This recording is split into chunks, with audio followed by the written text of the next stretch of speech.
Hola, mi nombre es Juan Pablo Pacas.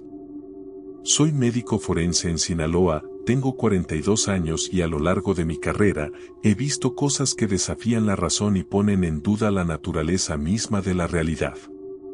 La morgue en la que trabajo ha sido testigo de innumerables tragedias, pero hay algo más oscuro, algo que no puede explicarse con la ciencia o la lógica. Lo que voy a contarte ahora es real, y aunque desearía poder olvidarlo, estos recuerdos están grabados en mi mente para siempre. Era una noche el 10 de mayo de 1923, como cualquier otra. Había terminado una autopsia rutinaria y estaba ordenando mis instrumentos cuando escuché un ruido en el pasillo. Al principio, pensé que era uno de los asistentes, pero cuando salí a investigar, me di cuenta de que estaba solo. El sonido era tenue, como un susurro, pero había algo inquietante en él. Parecía venir de la sala de almacenamiento de cuerpos, un lugar que siempre he evitado después del anochecer. Decidí armarme de valor y fui hacia la sala. Cuando abrí la puerta, sentí un frío intenso que me atravesó el cuerpo. Allí, en la penumbra, vi una figura al fondo de la habitación. Era imposible, me dije a mí mismo, ya que solo había cuerpos inertes en esas camillas de acero. Pero lo vi con mis propios ojos, una figura encorvada, con la piel pálida y húmeda, que parecía estar observándome desde la oscuridad. Mis instintos me decían que saliera corriendo, pero mis pies estaban pegados al suelo. La figura se deslizó hacia mí, y pude ver su rostro. No tenía ojos, solo dos cuencas vacías que parecían absorber toda la luz a su alrededor. Fue entonces cuando el silencio se rompió con un gemido gutural, un sonido que resonó en mis oídos y me dejó paralizado. Logré salir de la sala y cerrar la puerta de golpe. Mi corazón latía con fuerza, y por un momento pensé que me había vuelto loco. Sin embargo, el horror no terminó ahí. En las semanas siguientes, las actividades sobrenaturales en la morgue se intensificaron. Los cuerpos se movían solos, y a veces, cuando estaba solo, escuchaba susurros provenientes de las gavetas de los cadáveres. Una noche, mientras revisaba unos informes, la luz comenzó a parpadear. Al levantar la vista, vi que una sombra se proyectaba en la pared, una sombra que no podía haber sido creada por nada presente en la habitación. Los susurros se hicieron más fuertes, y esta vez pude distinguir palabras. Eran voces de los muertos, llamándome por mi nombre, pidiendo ayuda, suplicando ser liberados de su tormento eterno. La experiencia más aterradora ocurrió cuando me encontré solo en la morgue durante una tormenta eléctrica. Las luces se apagaron, y me quedé en completa oscuridad. Podía escuchar el viento aullando afuera, pero dentro, todo estaba en silencio, un silencio mortal que solo era roto por el ocasional goteo de agua desde el techo. De repente, un relámpago iluminó la habitación por un breve instante, y vi una figura de pie al otro lado de la sala. Era una mujer, con el cabello largo y negro, su piel estaba pálida y sus ojos, esos ojos, eran negros como la noche, y me miraban con un odio profundo, un rencor que podía sentir en el aire. Aunque hay un dicho que dice, de broma en broma la muerte se asoma, la figura se desvaneció tan rápido como había aparecido, pero el miedo permaneció. Sabía que no era una alucinación. Esa mujer había sido una víctima de un asesinato brutal que llegó a la morgue hace años, y cuyo caso nunca fue resuelto. Su espíritu, lleno de ira y desesperación, se había quedado atrapado entre los vivos y los muertos. Con el tiempo, me di cuenta de que la morgue estaba maldita. Los espíritus de los que murieron de forma violenta, aquellos que no tuvieron un cierre, se habían aferrado a este lugar. Estaban atrapados, buscando venganza, buscando paz. Pero sus almas estaban tan llenas de dolor que lo único que podían hacer era propagar su desesperación a todos los que entraban en contacto con ellos. Ya no trabajo en la morgue. Después de tantas noches sin dormir, de tantas visiones aterradoras, tuve que alejarme. Pero, aún así, esos recuerdos me persiguen. Sé que la maldición sigue allí, que aquellos que trabajan en esa morgue también han visto cosas que desafían la comprensión. Y sé que algún día, esas almas atormentadas encontrarán una forma de salir, y cuando lo hagan, el verdadero horror será desatado. Después de abandonar la morgue, intenté alejarme de todo lo relacionado con la muerte. Sin embargo, las pesadillas me siguieron, atormentándome cada noche. En mis sueños, veía la figura de la mujer con ojos vacíos, pero esta vez no estaba sola. Había otros, más sombras que se movían en la oscuridad, susurrando en un idioma que no podía entender. Fue entonces cuando recibí una llamada de un antiguo compañero de trabajo. Me habló de un grupo de estudiantes de medicina que había comenzado a experimentar fenómenos extraños durante sus prácticas en la morgue. Me rogó que volviera, que los ayudara a entender lo que estaba ocurriendo. A regañadientes, acepté. Sentía que tenía que enfrentar mis miedos, que debía encontrar una forma de detener lo que fuera que estuviera sucediendo. Cuando llegué, descubrí que los estudiantes habían realizado un ritual prohibido en la morgue, un rito que supuestamente permitía la comunicación con los muertos. Lo hicieron por curiosidad, sin entender las consecuencias. Pero al hacerlo, habían abierto una puerta, una que no podía cerrarse tan fácilmente. Los espíritus estaban más inquietos que nunca, enfurecidos por la intrusión. Aquella misma noche, uno de los estudiantes desapareció sin dejar rastro. Lo buscaron por toda la morgue, pero solo encontraron su bata ensangrentada en una de las gavetas. Nadie supo lo que le ocurrió, pero yo tenía una sospecha: los muertos lo habían tomado, arrastrándolo a su mundo como castigo por su insolencia. Después del incidente con el estudiante, las cosas empeoraron. Los fenómenos se volvieron más violentos, más aterradores. Puertas que se cerraban de golpe, luces que estallaban en 1000 pedazos, y sombras que acechaban en cada rincón. Pero lo más perturbador fue el espíritu de la mujer. Su presencia se hizo más fuerte, y cada vez que aparecía, alguien sufría un accidente inexplicable. La morgue se había convertido en una trampa mortal, y yo sabía que era solo cuestión de tiempo antes de que cobrara más vidas. Decidí investigar más sobre la mujer, convencido de que ella era la clave para romper la maldición. Descubrí que había sido una joven madre que murió durante una cirugía fallida en circunstancias sospechosas. Su espíritu no había encontrado paz, atormentado por la pérdida de su hijo, que nunca fue encontrado después de su muerte. Los rumores decían que los doctores involucrados en su caso habían intentado encubrir su negligencia, y ella había vuelto para vengarse. Entendí entonces que su ira no se detendría hasta que todos aquellos relacionados con su muerte pagaran el precio.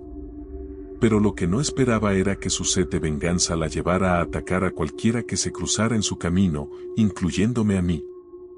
Sabía que debía hacer algo para detenerla, pero no tenía idea de cómo. Cada intento de comunicación con el espíritu fracasaba, y la situación se volvía cada vez más desesperada. Fue entonces cuando conocí a un chamán local que había oído hablar de la maldición de la morgue. Me dijo que solo había una manera de apaciguar al espíritu: debía encontrar al hijo perdido de la mujer y reunírselos en la otra vida. El problema era que nadie sabía qué le había pasado al niño. Las pistas eran escasas, y el tiempo se agotaba. Mientras más nos acercábamos a la verdad, más violentos se volvían los fenómenos en la morgue.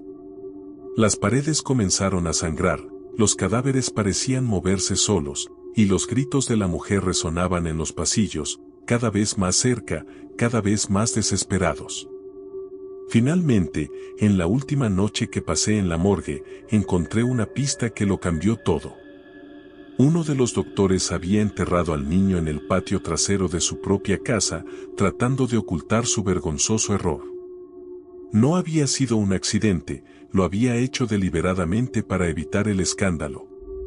Con esa revelación, comprendí la magnitud de la injusticia que había sido cometida. Llevé los restos del niño a la morgue, y con la ayuda del chamán, realizamos un ritual de purificación. La atmósfera se volvió pesada, casi irrespirable, mientras el espíritu de la mujer se manifestaba por última vez. Vi sus ojos llenos de dolor y rabia, pero también de una profunda tristeza. Finalmente, los restos de su hijo fueron entregados, y con un grito que resonó en toda la ciudad, el espíritu se desvaneció, llevándose consigo la maldición. Esa fue la última vez que entré a la morgue de Sinaloa. La maldición fue levantada, pero las cicatrices que dejó en mí jamás desaparecerán. Y aunque la paz regresó, siempre existirá el temor de que los muertos puedan volver, porque en la frontera entre la vida y la muerte hay fuerzas que ningún mortal debería perturbar. Si alguna vez te encuentras cerca de una morgue en Sinaloa, ten cuidado. Porque lo que yace dentro no siempre está muerto, y algunas veces, los muertos tienen cuentas pendientes con los vivos. Con esto, concluye la aterradora historia de la morgue maldita de Sinaloa. Que sirva como advertencia, no todo lo que muere, descansa en paz.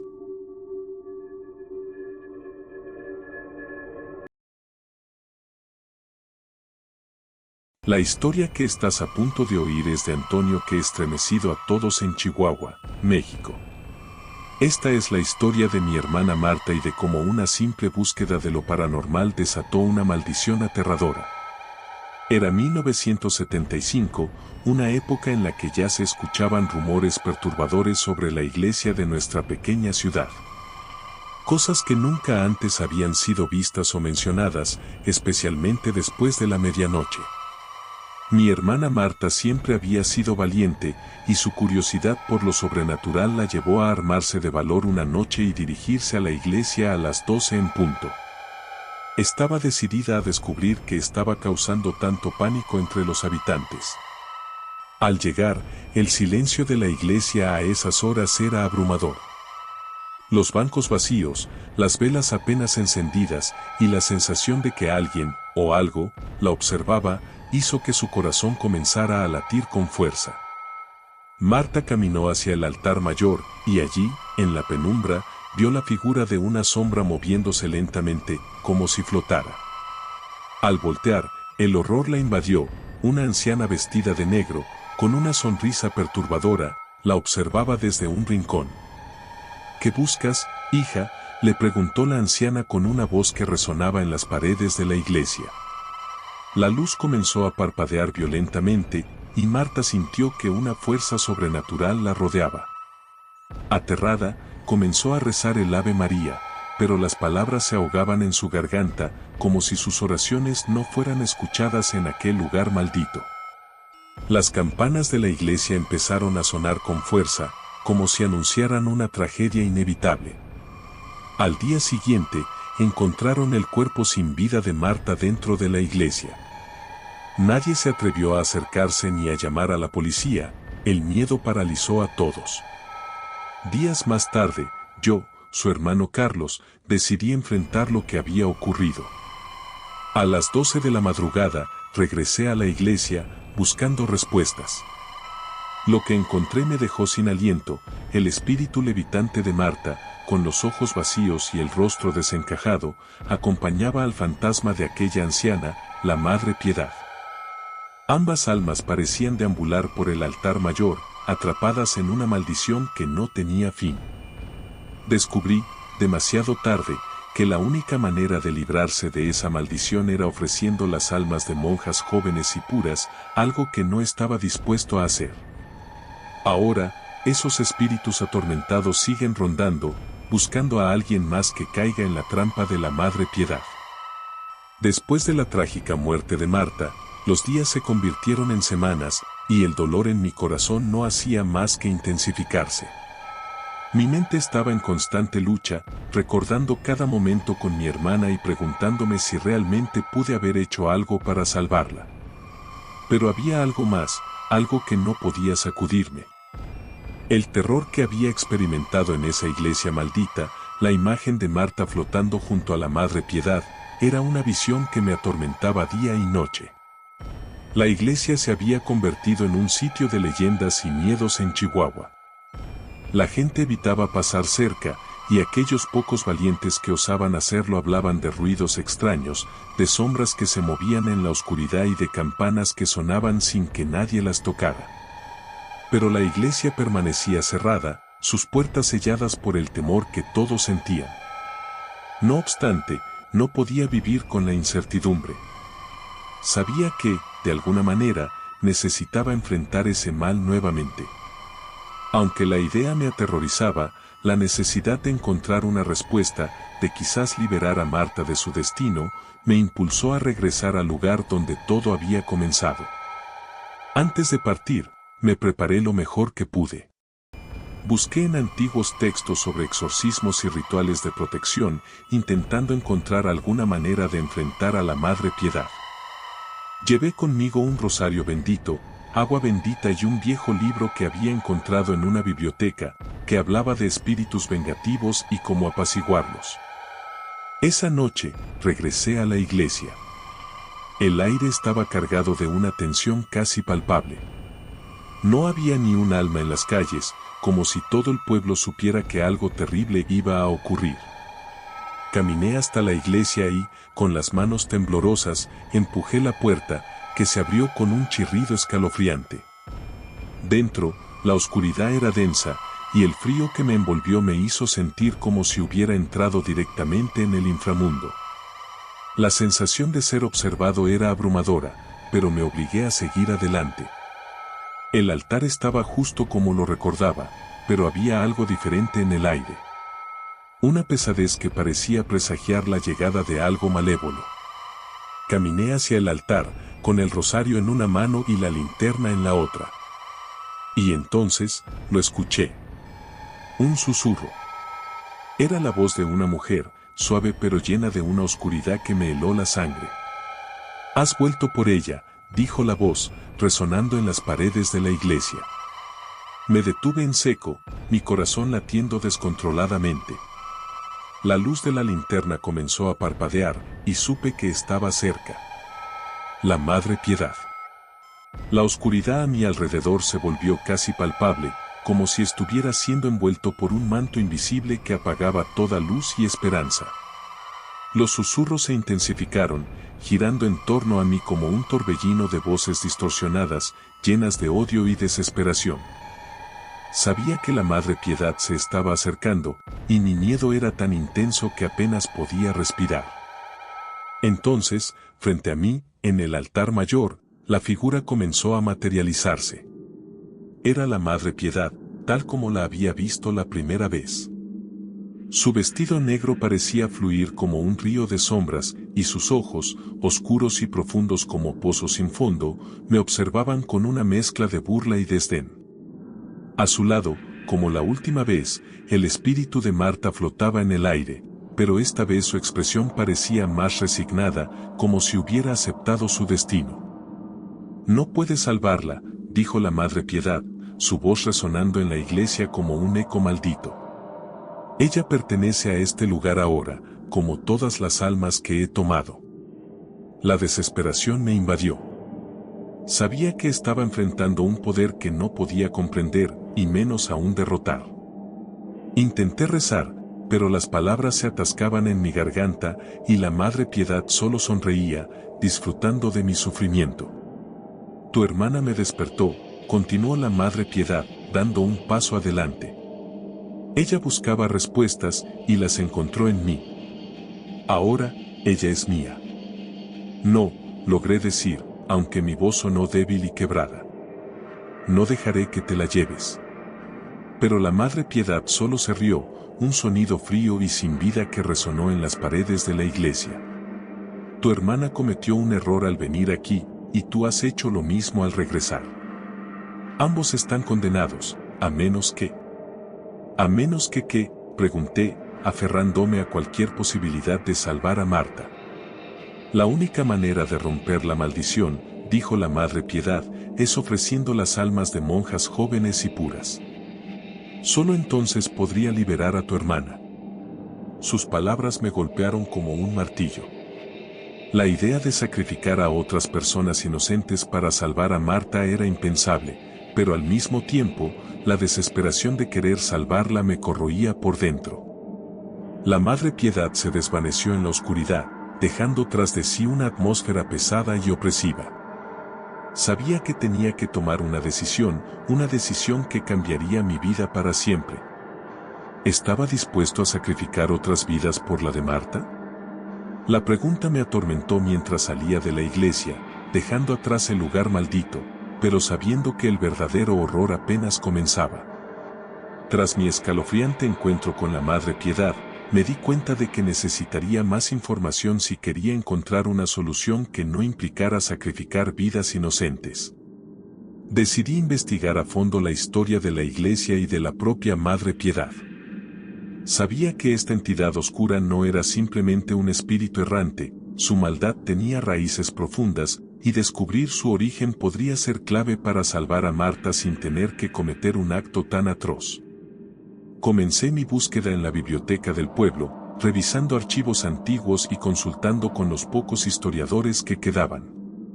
A medida que profundizaba en la historia, descubrí relatos que databan de siglos atrás, cuando la iglesia fue construida por primera vez. Según los registros, la iglesia había sido erigida sobre las ruinas de un antiguo templo pagano, un lugar donde se practicaban rituales oscuros y sacrificios humanos. Cuando los colonizadores llegaron, destruyeron el templo y construyeron la iglesia con la esperanza de purificar el terreno, pero en lugar de eso, parece que solo enterraron el mal bajo las piedras sagradas. La historia de la Madre Piedad era igualmente perturbadora. Antes de ser conocida como Madre Piedad, su verdadero nombre era Sor Ángela. Según los relatos, había sido una monja devota que vivió durante el siglo XVIII. Sin embargo, su devoción estaba contaminada por un deseo de poder que la llevó a practicar magia negra y ritos oscuros en secreto. Se decía que había hecho un pacto con entidades malignas, ofreciendo la pureza de otras monjas jóvenes a cambio de poderes oscuros. Cuando sus actos fueron descubiertos, fue condenada a muerte por la Inquisición, pero antes de ser ejecutada, lanzó una maldición sobre el lugar y juró que regresaría para continuar su obra maligna. Con esta nueva información, comencé a comprender la magnitud del problema. No solo estaba lidiando con un espíritu vengativo, sino con una entidad que había sido alimentada por siglos de maldad y oscuridad. Necesitaba encontrar una manera de neutralizar su poder, y para eso, debía descubrir cómo romper el pacto que Sor Ángela, ahora conocida como la Madre Piedad, había hecho.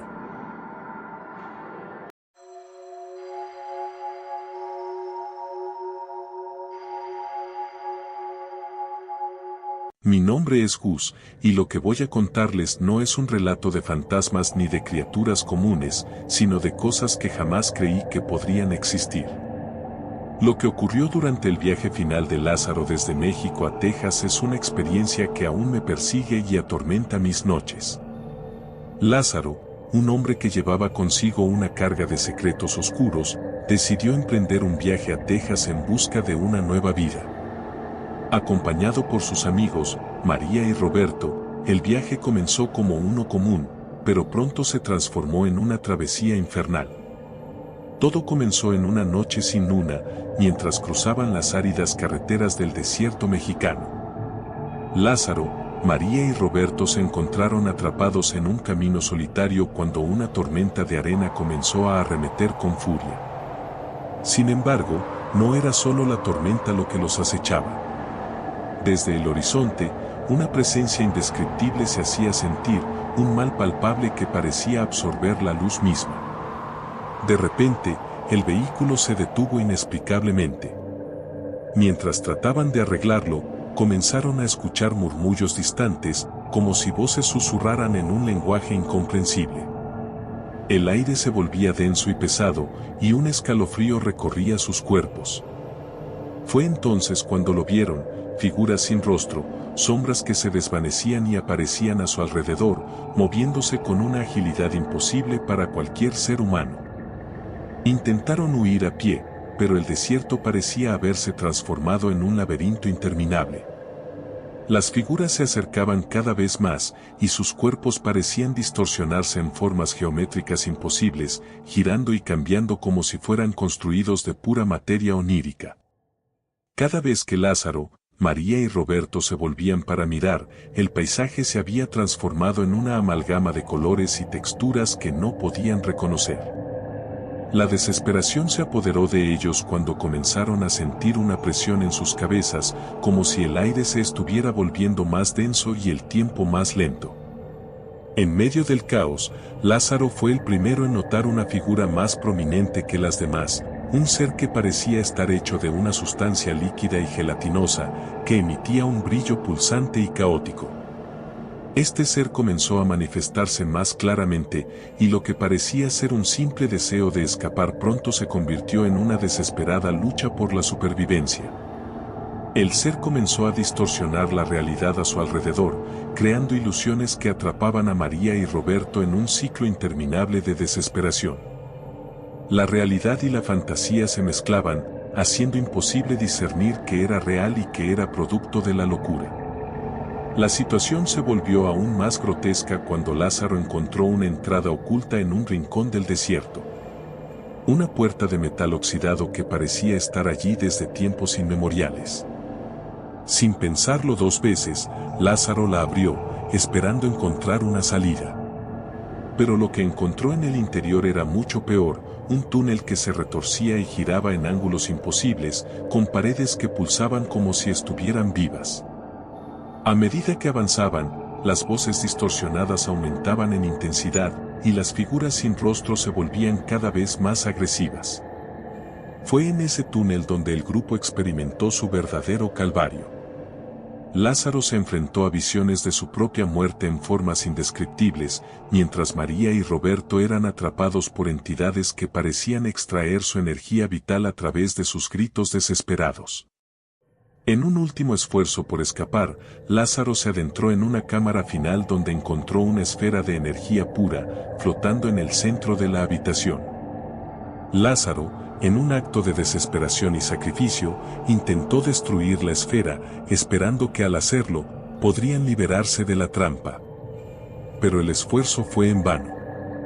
La esfera explotó en una ráfaga de energía caótica, y el desierto se tragó el túnel, cerrando cualquier rastro de su existencia. Ahora, al estar solo, las imágenes de esa noche siguen atormentándome. La oscuridad que se cierne en el desierto de México es mucho más que una ausencia de luz, es un lugar donde las leyes de la realidad se rompen y donde los peores miedos cobran vida. Lázaro, María y Roberto desaparecieron sin dejar rastro, y yo soy el único sobreviviente, marcado por la experiencia de haber visto algo que desafía toda lógica y comprensión. Después de la explosión en el túnel, el desierto parecía haber recuperado su calma. Sin embargo, la paz que ofrecía estaba cargada de una pesadez inquietante. Caminé por lo que quedaba del paisaje desolado, buscando señales de María y Roberto, pero solo encontré arena y silencio. El calor abrasador y la soledad me envolvían, pero la verdadera tormenta estaba en mi mente. Los horrores que había presenciado continuaban atormentándome y la realidad se volvía cada vez más borrosa. Las noches eran las peores. Cada vez que intentaba dormir, me despertaba con un grito ahogado, una sensación de estar atrapado en ese túnel interminable. Los murmullos distorsionados, la presión en mi cabeza y las figuras sin rostro se habían convertido en una constante en mis pensamientos. Parecía que la oscuridad que había visto no podía ser simplemente olvidada, sino que me había seguido hasta el mundo real. Finalmente, encontré la manera de regresar a la civilización, pero la normalidad era solo una ilusión. Las personas a mi alrededor no comprendían el peso de lo que había experimentado. Traté de contar mi historia, pero las miradas incrédulas y el escepticismo hicieron que me sintiera aún más aislado. La realidad es que nadie puede entender verdaderamente el abismo al que había mirado de cerca. Ahora, al mirar atrás, me doy cuenta de que el viaje de Lázaro no fue solo una travesía física, sino una travesía hacia el corazón del desconocido y lo inexplorado. Fue una confrontación con las fuerzas que van más allá de nuestra comprensión, con los miedos más profundos que yacen en la oscuridad. Lázaro y sus amigos no solo enfrentaron lo desconocido, ellos lo absorbieron, convirtiéndose en una parte de ese caos eterno. Nunca subestimen el poder del desconocido. Hay cosas en este mundo que no están destinadas a ser comprendidas, que desafían toda lógica y razón. Cuando nos enfrentamos a lo inexplicable, debemos recordar que hay límites a lo que podemos conocer y controlar. La curiosidad puede llevarnos a descubrir maravillas, pero también puede arrastrarnos hacia abismos de horror y desesperación. El viaje de Lázaro y lo que experimenté son un recordatorio escalofriante de que algunas puertas están destinadas a permanecer cerradas. La vida está llena de misterios y horrores que escapan a nuestra comprensión, y a veces, el mejor curso de acción es evitar el abismo en lugar de intentar enfrentarlo. Si alguna vez se encuentran en la encrucijada de lo inexplicable, recuerden que hay más en juego que su propia curiosidad. No todos los secretos deben ser desenterrados, y no todas las preguntas deben ser respondidas. En el viaje hacia lo desconocido, la prudencia puede ser el mayor acto de valentía. Si te gustó el video y quieres escuchar más, no olvides suscribirte y activar la campanita de notificaciones. Nos vemos, hasta la próxima.